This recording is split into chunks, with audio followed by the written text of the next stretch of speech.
Welcome to the Visual Div. I'm here with my host, Matt, and my name is Ailín. I just did that the wrong way around. Shit. Sorry, Matt, I wasn't expecting to do the intro, but yeah, welcome everybody. And how's things going, Matt? Right, okay, so I'll take over now, yeah. Okay, let's do this properly. No, it's very good, thank you. It's very good. Before we get into the niceties, today we're going to cover some stuff that you, myself, and Ben have been talking about in our little Irish WhatsApp group about putting proposals together and how best to present them. So we're going to talk about that today. But I'm doing very well, thank you very much. I'm off to Belfast for a weekend of frivolities. Is that a word? Frivolities, is that the right word? Boozing with the boys. Boozing with the boys. Yeah, in layman's term, boozing with the boys. So we're not going to do a podcast on Monday because we're going to be hungover. Yeah, we will not be doing a podcast on Monday. Yeah. Let's do a really technical one on Monday. If people want us to do an incredibly technical podcast on Monday with Matt hungover, please just I don't know, comment in the Twitter or whatever you're listening, wherever you find this. Yeah, so that's my. So I'm off tomorrow. Off up to Belfast on the bus. There's a train strike, as there always is when you want to go somewhere. There's a train strike, so I can't get the train, so I'm getting the bus. Is that an Irish or? It's British. So it's over. Yeah, so a lot of the UK and all the transport in Northern Ireland is nice solidarity with the people. Just stick your hand up and be like, I'm going to take the bus in solidarity. The craziness of it, isn't it? Like the train I would get originates in Dublin, so in the Republic of Ireland, and off Ireland. It goes up. Republic of Ireland is a soccer team. It's just Ireland. In Ireland, okay, let's not get into that. And then it ends up in Belfast, which is also in Ireland, but also in the UK. Yeah, Northern Ireland. Yeah, its own Northern country Ireland. In the UK. Yeah, but so I can't get that train because they don't run that train, even though it originates here. Whereas there's a bus that does exactly the same that originates here and ends up in Belfast. But I can get that because it's maybe driven by by the Irish company rather than I didn't know that. Irish. So there's no Irish rail trains that go to Belfast? No, there are, but I'm not sure they're allowed to go on the British tracks if they're on strike. So there might not be like signal people or people in the train stations or whatever. So that's probably the unions are probably the unions wouldn't break a strike if they were crossing the border anyway. So there we go. So that means the trains are probably going up to Dundalk and then stopping in Dundalk, and you have to get a bus from Dundalk to Belfast. Exactly. Yeah. And for our listeners who don't really know what we're talking about and feel like we've just wasted 2 minutes talking about rail strikes, there we go. Yeah, we've just transitioned to a public service broadcast where we're now going to, dive into the world of Irish politics and workers' rights. Oh, talking about that, one of the funniest things that when my dad came home one day when I was a lot younger, he said he was standing at a train station on the border between England and Wales, and there's a train that goes up through the middle of Wales. There's not a big track there, this is very slow, but the announcer came on and they announce where it's stopping, and this train stops at like 20 places. And the names, obviously they're Welsh names, and there are some very long Welsh names. The poor lad had to read out every single name. He said by the time he'd finished reading out the names, the train had been and gone. Like, yeah, it's Anyway, so I'm not going to ask you how you're doing, because we've literally got 20 minutes to do this now. So that's fine. No one. Yeah, it's all right. No one cares really. Anyway, do I'm they? Not good. We are, as we do all the time, we support each other on a little WhatsApp group where we just chew the fat. Ben Selinsky's on there as well with us because he used to live in Dublin. He doesn't live here anymore. He lives, I think, in Lisbon now. He's not Irish Ben. Yeah, he's not in Ireland. No. Did you not know that? No. Oh, he's in County Portugal. County Portugal, yeah. He's in the sunny side of the sunny county, as we On call sunny it. southeast. Yeah, it's lovely. Sunny southeast, yeah. And he's still on the Webflow experts as a Dublin-based Webflow expert, you know. So Yeah, his SEO is pretty good as well. yeah, so he's still stealing our clients, our local clients, but you know He took their jobs. he's a good job. To unionize. Yeah, we need to get some tips from the train drivers. Yeah. Anyway, so we're on this group, and I get a few leads come in, and they're really good leads. And I've been talking to one of these clients for a few weeks now, and I've been putting proposals together. And how you put a proposal together, how you present it to a client in a way that is easy for you to do and quick, and you're not wasting your time, because we know that a lot of leads and proposals that you put out there are never materialize to anything. The way you do it to make it appealing and attractive to the client, so it's hard for them to say no, and generally how that plays out with how you run a project is really interesting, because on the surface it feels like it's relatively straightforward. So I remember watching Dan from Reloom, his video on how they change the way they price things, and one of the things he said was they do it now per page. So they add a complexity to a page. They take the list of pages, say 10 pages, and they put a complexity against that page based on the brief, whether that's the design or whether that's some wireframes that they've got or just a narrative of what the client wants to talk about. And then they put a price against each complexity. So the advanced pages are more expensive than the simple pages. And then you put that in a list, put the prices in. Right, we've got 6 advanced pages, 4 medium pages, and 2 simple pages. Tot it up. Bob's your uncle. You know, nice and simple. There's not much room for maneuver there in terms of it is what it is. You know, the client might come back and go, look, do you really think that's an advanced page? Can we make that a medium page? And you have to justify it or cave in or whatever, whichever situation you want to do. The client I was working with this week, we were looking to utilize the components on the Webflow ecosystem. So the idea would be build a load of components and then use those components to build out various pages. Now, those pages there could be 5 predetermined pages that I would build out for them, but there would be another 10 pages in the future that they would build out using the components that had already been built. So it's like, I can't charge per page because some of those pages won't be built by me. They'll be built by components that I built. So then I started looking at, okay, let's charge per component.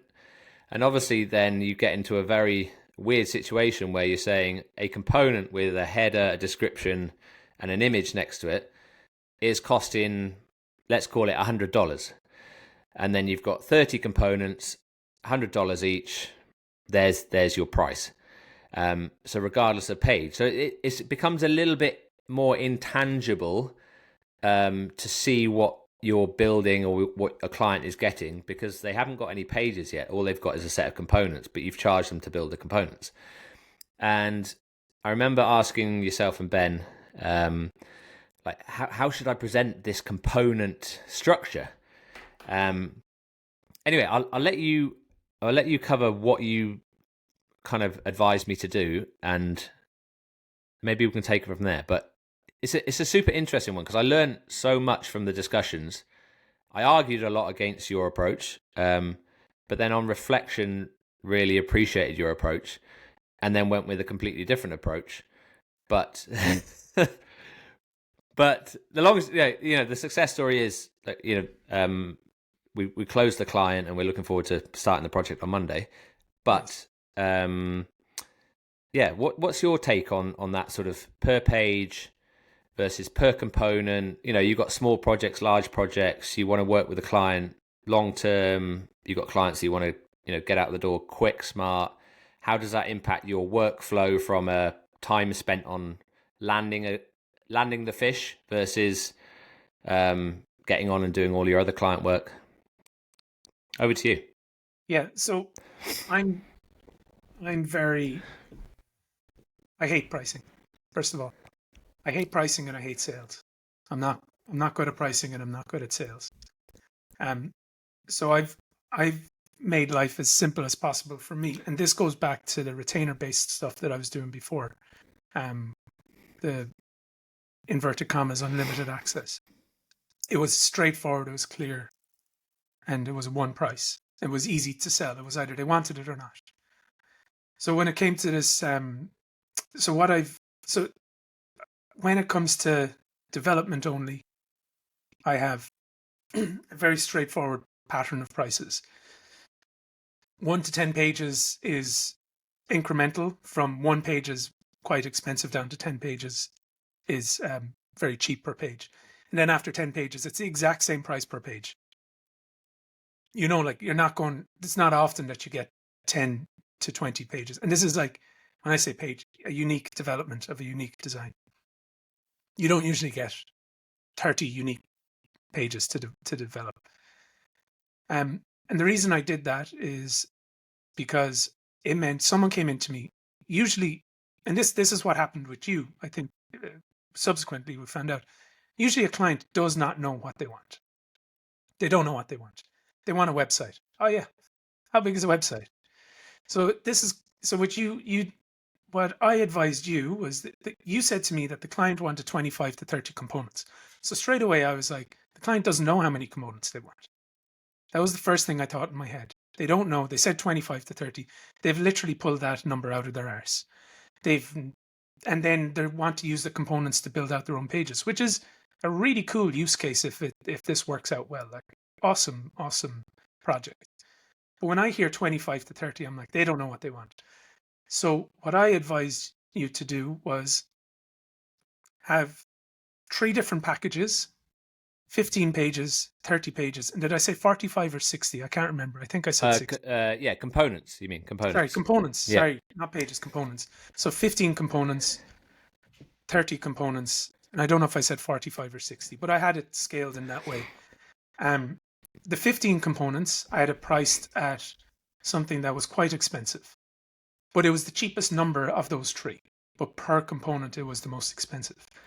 The middle one, the 15 components, was kind of what you were asking, you wanted to earn per component. And so I put that exactly what you wanted to earn. I don't know if you wanted to earn per the project or per component, but the 30 components. So what they asked for, the higher end of what they asked for, 30, I gave it as a fair value of what you wanted versus what they asked for. And then the highest one basically was the best value, but most amount of money, which meant you would have made a lot of money, but you would have worked hardest. And there were 3 options. And I just was like, put those 3 options in there. I gave it to you in a little spreadsheet and send that to them.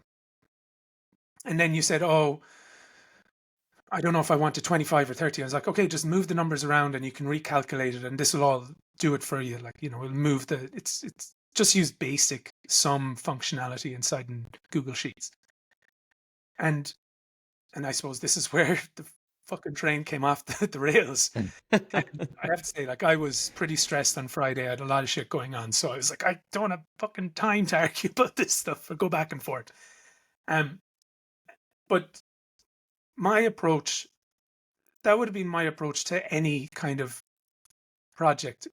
If someone came to me, is give them a small, medium, and large price. The middle price is the fairest. The top price is the one they're getting the best value. And the lower end is the least value for the client, but they get what they've asked for in like, a smaller package. Yeah. So I think like I don't want to interrupt. Just let me finish there. The reason I do that is when I started freelancing, I got a lot of projects. I threw out a lot of proposals and they were itemized, exactly what it is. Research, photography, anime, blah, blah, blah. And I'd give one price. And then the client would come back and say, do you have to do the research? And I'm like, yeah. Can you just discount the research there and we'll go at that price? I'm like, I'm going to do the research anyway. So what do I say? Okay, I'll give you €1,000, €500, whatever it is, off this pack. Literally just taking money off my own table. So the reason I give 3 packages is I heard this thing before where Pepsi, and I don't even know if this is true. I just heard this anecdote, the marketing anecdote, that Pepsi and Coca-Cola started putting their cans or bottles into the exact same vending machine, and they noticed that their sales increased. Because the choice when someone got to the vending machine was, do you want a Pepsi or a Coke? Not between, do you want a Pepsi and nothing. So that's why I give 3 prices. I always give 3 prices, or 2 prices. The 3 prices is to try and get them into the middle one, to be fair. So that's kind of the philosophy, learned the hard way, that I've always had. And if you remember, like, I spun out that formula for you in 5 minutes. And that's the way I price. Quickly, that's it. Put it out there. Let them come back. Because I just don't have the time and energy to like itemize things and price things out. And then to have someone come back and nitpick at what I'm doing. So yeah, that kind of is similar to how that component-based stuff is very similar to how I price my development work per page. And there's no arguing with what I offer. It's like, that's the price. If it's 1 page, it's very expensive. If it's 5 pages, it's fair. If it's 10 pages, it's the most amount of money, but you're getting the best value. And I just took that approach into your component-based approach. No, yeah, no, I remember seeing this a lot actually when I did my marketing degree, but also when I worked in product marketing, which was, yeah, you have the anchoring effect, and they do it a lot in restaurants, where you have your cheap bottle of wine, then your next cheapest bottle of wine, and then it goes up. And the way they do that is you're never going to go for the cheapest bottle of wine because you don't want to feel cheap. But you don't want to go for the expensive one. So you plump in the middle. And the price of the one in the middle could be expensive for what you're getting, but because you've been able to make a choice, you feel like you're in control. You feel good about that choice. The thing I felt with applying that to a proposal for a project is that's not often the case, that you want to give them worst value, best value, or middle value, because the value that they want is based on their scope. So because their scope is bigger, does that mean they get better value, regardless of whether they've decided their scope is bigger? They don't have a choice. They don't have a choice of making a bigger website or a smaller website. They just want the website that they want. So there's no choice there. Whereas when you're at a restaurant and you have those 3, or a vending machine, you actually have a choice. You're still getting the same thing. I'm still getting a bottle of wine to drink, regardless of what choice I make. Whereas with a website, often the use case and the way, at least the way I portray myself, is I'll give you the website that you need, not the website that I want to build you. I'm not going to propose loads of all sorts singing, all dancing stuff because it's going to make me money. I'm going to give them the option of doing that, but not at the expense of something else. So the other thing is that plays into this, which is really important, I think, is I completely agree with your, if I'm just doing 1 page, it's going to be more expensive than if I'm doing 20 pages. And that's a kind of get my tools out of the box, get out of bed fee, essentially, because we all know that there's stuff that needs to be done, whether it's making proposals, sending invoices, calls with the client, lots of stuff that you don't charge for that needs to be accounted for somewhere in the price. So when it's a big project, that becomes a lower percentage of the cost to you because, you're making more money, therefore the cost per meeting is a lot lower to you. Whereas if you're doing 1 page and it's €1,000 for a page, you've still done 4 meetings, you've still written your proposal, you've still done your admin, you've still paid your rent, you've still got the kind of fixed costs. So I understand that mentality. What I think with this instance was we'd done quite a lot of scoping beforehand.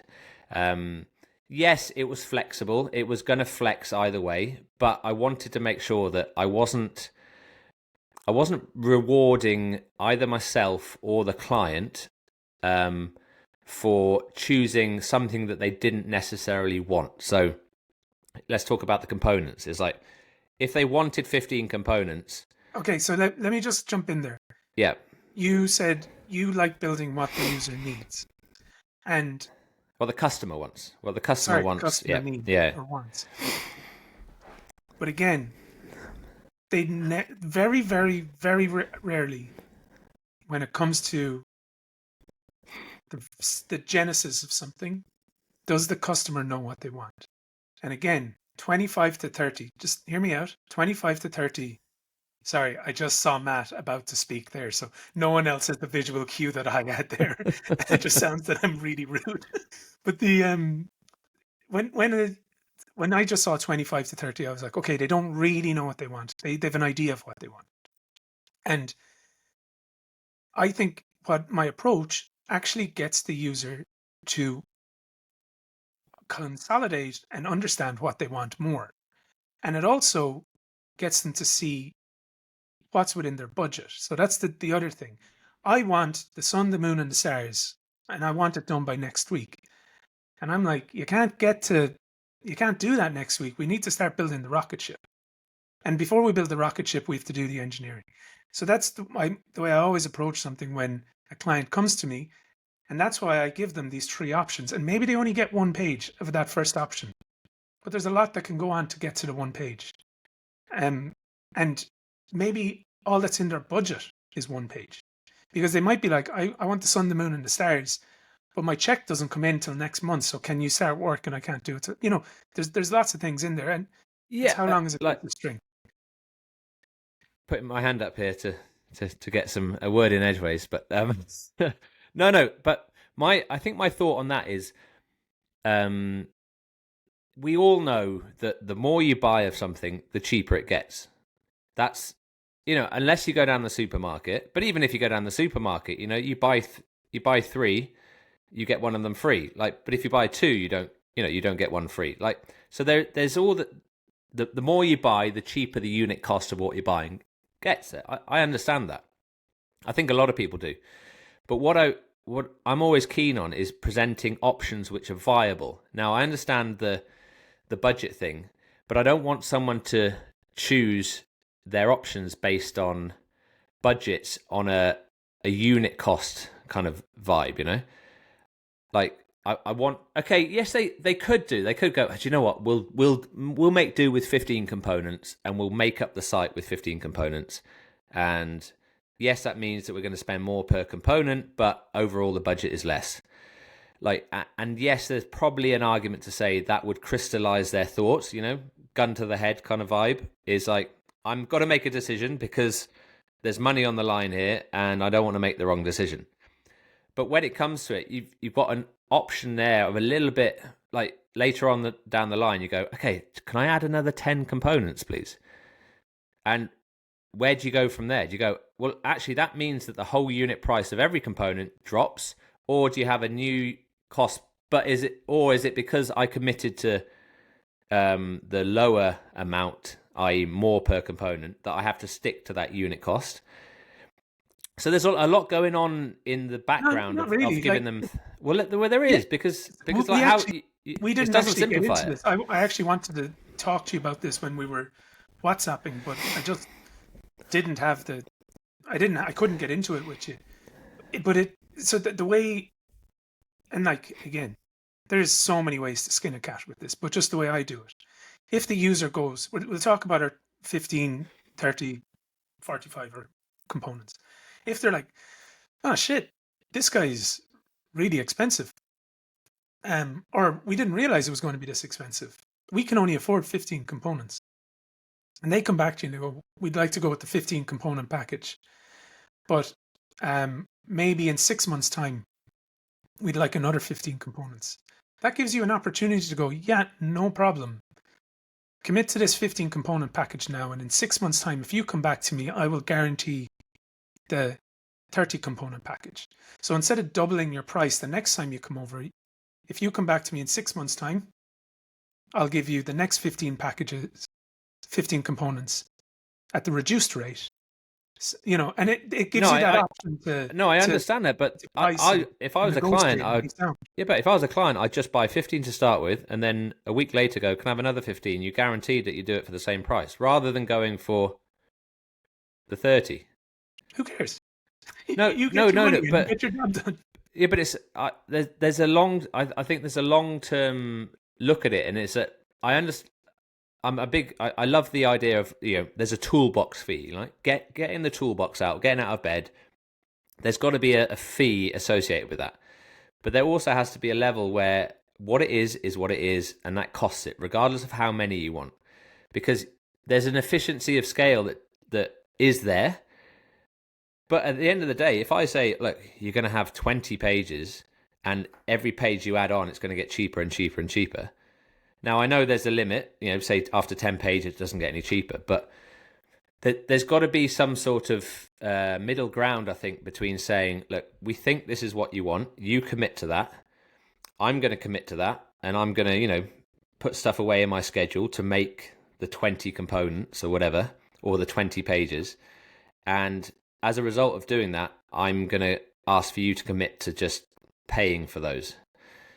And the option thing just feels like it adds a little bit of ambiguity. It's like they can go low to start with, but actually they might end up at 30 and not get the benefits of choosing 30 in the first place because they didn't know what they wanted. And that for someone is getting punished there because No, hang on. Well, You they are just though, aren't said they? if they went for 15 and ended up with 30, but they didn't know that they wanted 30 in the first place, they get exactly what they want. They've said, okay, we'll start But off with... it costs them more money. No, it doesn't. It does, because they went for the 15 package, which Hang says... on, I just said you go for the 15 package, and Yeah. then if it happens that we need 20 or 30, we'll come back and I'll honor the 30 package price. So they get the thing for the same price. I know, so there's no option then, is there? They might as well start with 15 and end up with 30. So the options that you gave them, it's not going, right, there's 3 bottles of wine, one is 10, one is 20, and one is $30, yeah? But Yeah. if you finish the first bottle of wine for $10, Yeah. I'll guarantee for $30. No, it's different. It's different. All right, I'll tell you why it's different. I know what you're saying there, but it's different. It's different because it's not a get up out of bed price. It's a style guide. It's CSS. It's putting everything together. It's building a framework for that initial couple of components is a lot more work. And then all you're doing, it's like putting an extension onto a house as opposed to buying a whole new bottle of wine.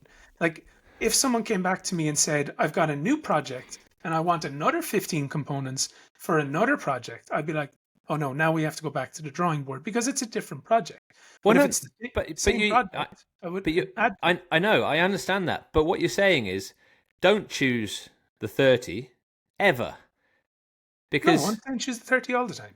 No. You're saying don't choose the 30 ever, because just choose the 15. And if you need another 15 in the future, I will then put you on the 30 plan. Yeah. But so why bother choosing 30 in the first place? There's no benefit of choosing 30 in the first place. Because if I choose 30 in the first place, I'm committing to someone building me 30 components at a certain price, which is obviously a lot higher. Hang on, are you talking from the buyers or my end? From the buyers. Yeah, well, the buyers. Honestly, once I've given out 3 packages like that, I don't care which one they choose. Because I'm happy with maybe I'm saying, I don't want to paint this in the right... Maybe I'm saying I do care what they choose because I want them to choose the right one for the project, not the right one for me, if that makes sense. Yeah, I want them to choose the right package for their project, but what if they don't have the budget for that? Like, you can't... what I'm giving them every time is... But I'll say, if they don't have the budget for 20 or 30, yeah, they don't have the budget, they can choose 15, but it still costs the same amount to make those 15 per unit price as it does 30. You can do that if you want, but that's what I did do. It's like it just gives you that permission. Okay, I feel at least. Let's just go back to what ended up happening. So they negotiated you down. No. What ended up happening was the proposal went out at One price. One price for 30 components with a lot of other stuff in it, but 30 components, price per component. And when they looked at it in the round, they're like, oh, no, we need that page, we need that page, we need that, we need that. But actually, the place where we can maybe save some money against our budget is to not do 30. We're going to do 15 instead. Yeah. So they came back and said, yeah, we'll do that. And I said, okay, no problem. So instead of costing you, call it $6,000 for 30, it's now going to cost you $3,000 for 15. It's just a half. It's just a nice, easy sum. They're not they're not losing any efficiency. So they made the choice between a Coke and not having a Coke. And No. They made a choice between negotiated you down. Buying 2 cans of Coke or 1 can of Coke. The cost of the can of Coke was the same in both instances. I wasn't punishing them for wanting less, and they weren't punishing me for wanting more. It's not a punishment. They negotiated you down. No, they didn't. They chose what they wanted, but it didn't. Okay, so this comes back impact the price. It didn't impact it. But if I go to the shop and I want some. Okay, it's not an analogy about going to a shop. Hold on a second. They came to you. You said, we started off this thing by saying you want to give them exactly what they want. They came to you asking for 25 to 30, which I said means they don't know what they want. Then when you gave them the price of 30, they were like, that's outside of our budget. So they figured out how to get it cheaper. Whereas what I offer is a cheaper, but they haven't got it cheaper, and a very high-end package. And they have the choice. But they haven't got it cheaper. They haven't got it cheaper because to build the components that they get, they have a package in their budget. Yes, which is great. Whereas if they'd gone down your route, they would have had to pay. Say they would have paid, instead of paying $6,000 for 30, they would have paid $4,000 for 15. The only person winning there is me. I'm getting more money, even though it's going to take me the same amount of work. That would have been kind of how I would have done it. Yeah, something like that. Yeah, but it's going to take me the same amount of work to do those 15 as it would be if they paid me $3,000. No, that's not true. It is. No, it's not true because I don't work harder because they pay me more. I work hard. I just work. Not listening. Can I explain why it's not true? I thought this was going to be a calm one. It's why look. At the end of the day, like, I'm no expert in this, but I'm telling you the reasons why I do what I'm doing. If you give them 15, they're not getting just 15 components. They're getting the whole setup that it takes to get to 15 components. The next 15 components is easier for the developer because the setup is done. You've got your CSS, you've got your framework, you've got done most of your class naming. That's a lot of work at the start. Even setting up the Webflow account for them, transferring over to them, connecting their domain, like all of that work is included in the initial fee, whereas the secondary fee is just development. So you're not. I think you're missing a trick here where you're undervaluing, and I don't think you're undervaluing, but in a sense you're undervaluing that amount of work because you're only pricing per component. And I'll give you an example of a project I did. We just finished, we finished a couple of months ago. But this company came to me and they were like, Ailín, we've worked with you before. We need a website. I'm like, cool. Let's get a website up and running. What's this website about? What do you want it to do? Oh, we want, the team, the about, the history, and great. Jotting all this stuff down. Do you have a color palette? No. Do you have a name? No. Do you have a logo? No. Do you have a font? These guys didn't want a website. These guys wanted a zero to hero brand business experience. All right?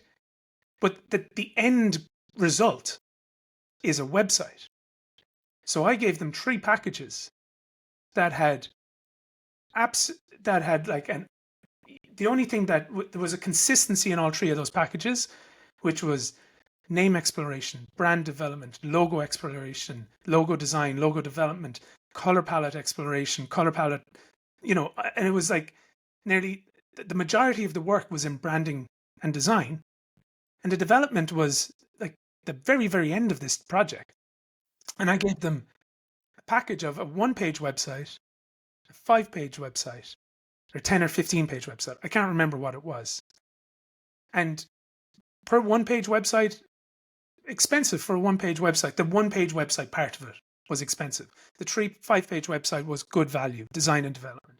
And the 10-page website or 15, whatever it was, that higher package was the best value for the website. But the thing that didn't change in price was all the branding and logo design work and all that stuff that got them to that point of the 1 page. And that's a very, very different, like it's a bigger example of what I'm talking about here with you. But to design the components is like, once you're getting through the design phase, like that's a lot of work. Like it's less work developing than it is designing. And getting to the point of development is a huge amount of work. No. I completely understand this bit, but so now you're undervaluing by saying it's only for 15 components. You're undervaluing the work to get to develop the components. No, I completely appreciate that, and what I'm trying to maybe, and here's where the nuance of like how you do it. If one of the options was 5 components, that would be very different, because again, as I was like alluded to before, and you've said, the fixed costs of getting to 5 components is a higher percentage of the overall cost when you're only doing 5 components. As soon as you're doing 10, 15, 30, all the base costs, that percentage goes down. So the kind of open your toolbox, get out of bed fee is covered. And then let's call it profit on top of that, It's not, but let's, for argument's sake. So, but I think when we're at 15, 20, 30, those options are already above that rope. They're already past 10 pages. You've already set up the things anyway. It's already paid for. It's already, you're not going to reduce that even further as a percentage. If it was down at 5, yes, I get it. Like that's the difference between a 1-pager and a 10-pager. There's a big difference, a huge difference. But I think the difference between a 10-pager and a 20-pager, now again, on certain projects, it might be different. But as you said, like a lot of projects, you'd be probably reusing pages and reusing components and stuff. So there's efficiencies coming on. So I guess we're kind of agreeing. We're agreeing here to say on certain levels there is scope to give different options.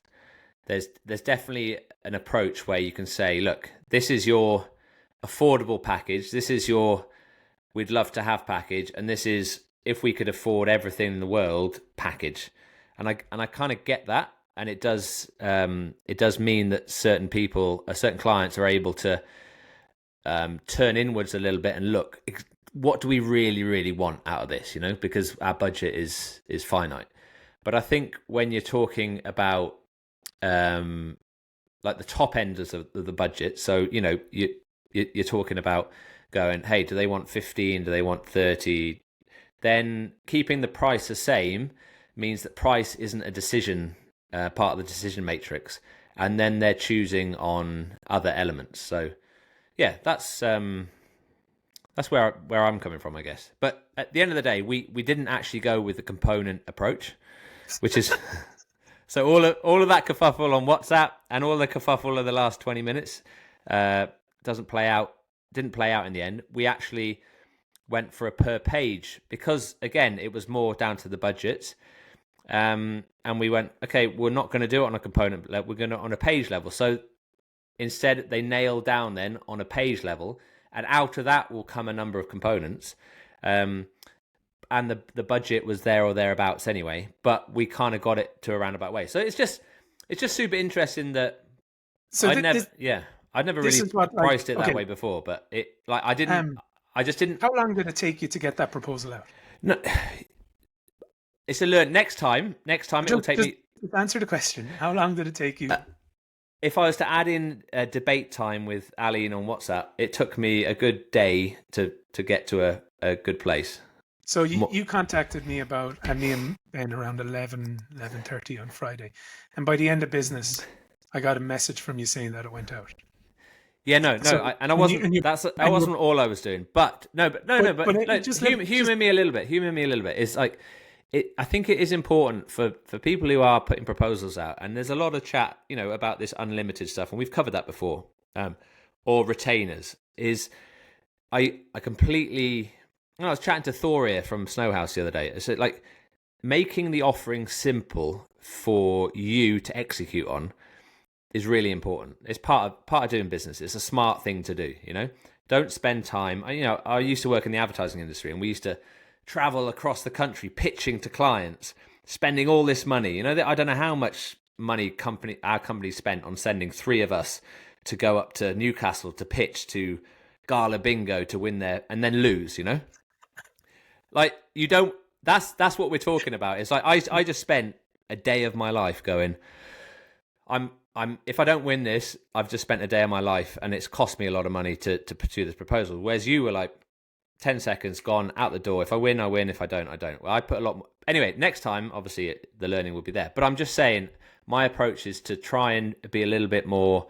I pull a proposal together, not based on scale of options, but on the feature set of those options. So, for example, I would add in animations as an option, rather than have number of animations. I just say, if you want animations, it's another 3,000, and that goes across the site, kind of thing. So again, just going back to that, I don't bother. I don't put it. If they want animations, fuck it, let them go. If they don't want animations, sweet. And this goes back to how. So I'm going back to development only stuff here. If a designer comes to me and it's like, these are my prices. What about animations? These are my prices. And if there's no animations, these are my prices. And then we just have a chat and I go, look, what I'm trying to do for you is make sure that your job is as simple and easy as possible to cost. So sometimes I'm going to win if you give me a simple project, and other times I'm going to work my arse off when it's a complex project. But if I say the price is a price, I'm not changing it till next year. And if I change it next year, I'll tell you about it. And they're like, okay, great. That means I can rely on Ailín every single time. And I've done the what you've done on days, and do you know what? Honestly, sometimes when stuff comes in and it's like super complex, and I'm like, oh shit, I'm like, that's when I go to an unlimited or I go to a day rate or something. I just like, what's the easiest thing for me, because I'm not good at it. And I get you. I do. And the way I do like that I approach. do things now is I don't expect to get every job that I get. I expect to get about 30%, and it's like it means I can fire out, if 10 calls come in, I can fire out 10 proposals, 5, 10, 15-page website. And then my scale of design and development, it's basically a double.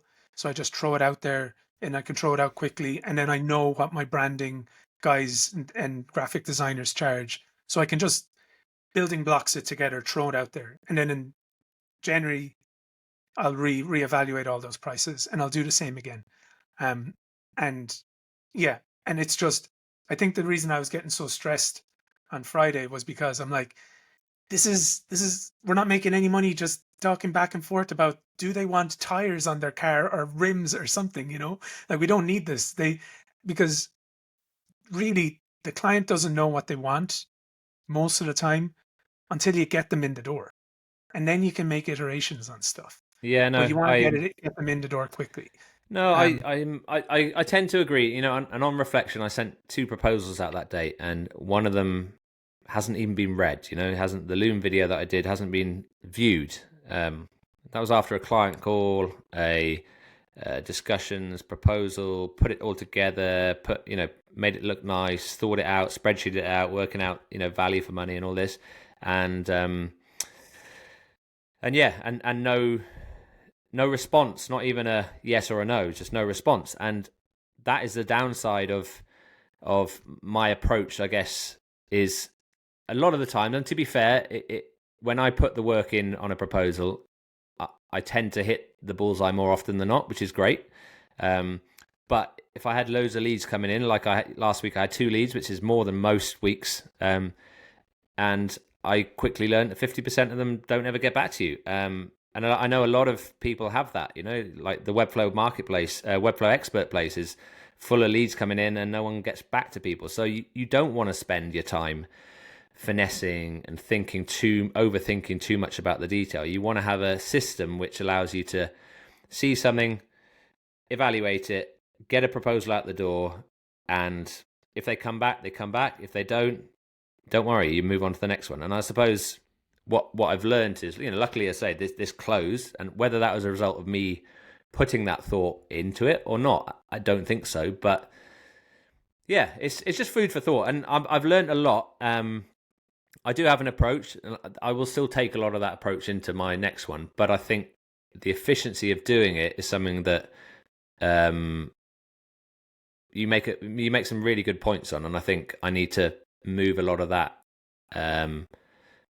thought process and a lot of that efficiency built thought process into how I do proposals, because I get less emotional attachment to it, and I rely less on it, and I don't get so angry when when no one views my video and all that kind of stuff. And yeah, it makes a happier Matt. So like, pricing is fucking hard, and sales is hard. Like, at the end of the day, we're developers and designers. Like, yeah, very true. You're not a salesperson. You're not like a, well, maybe once upon a time you were a salesperson, but like right now you're not a salesperson. And it's just, if anybody has any other approaches out there, I'd love to know about them. But this is the way I've done it for the last 2 years, and it's like a lot of things that I've tried completely failed. The one thing that I will never return to is itemizing. I will never itemize a project ever again, because when you itemize, there's things for them to remove, and they can pick and choose what they want. And you So spend I half give your time one price, justifying it. Yeah, and then the way I do it, so I give one price for the whole thing, the package, and then I give options of different price points with different quantities of stuff in there. And what usually ends up happening is it's the development stuff at the end that needs to be scaled up or down, not all the stuff that's leading to development. And that's including design. It's not all the stuff that's leading. It's the development is the thing that either gets squeezed or has to be reduced because of budget, scope, whatever. very true. I'll leave it there. That's kind of No, I think that's a good way to end. And yeah, as you said, like, if there's anyone else got other thoughts on how to write proposals in a way that's that's scalable, but also is going to have a higher chance of winning the clients, then let us know. We'll get you on the pod, and you can go head to head with Ailín or myself on the validity of your approach. But to sign off, it's Thursday. We've got Friday tomorrow. I'm off to Belfast. Did you hear? What? Shane MacGowan died. There will be no fairy tale in New York. It's a really, really sad day. Oh. Shane MacGowan of the Pogues died literally just before we came on the podcast. So I'll have a whiskey to him tonight. Well, so that means we're going to turn on the radio on, and the Pogues are going to be on much earlier than they normally are. Yeah, but the Pogues have got some beautiful songs, like not just Fairy Tale in New York. There's going to be some. If anybody gets a chance, get onto the RTE radio live player, online player tonight, and guaranteed the music shows will be going through the back catalogue of we the Pogues. will put we'll put a link in the show notes. Yeah. So anyway, right. Yeah, on that one, take care. And chat to you soon, and enjoy your hangover on Monday. Yeah, speak to you on Monday, maybe. Okay. Matt will only be texting on Monday with his eyelids. Okay, bye. Bye. Good Good luck. Well, we're still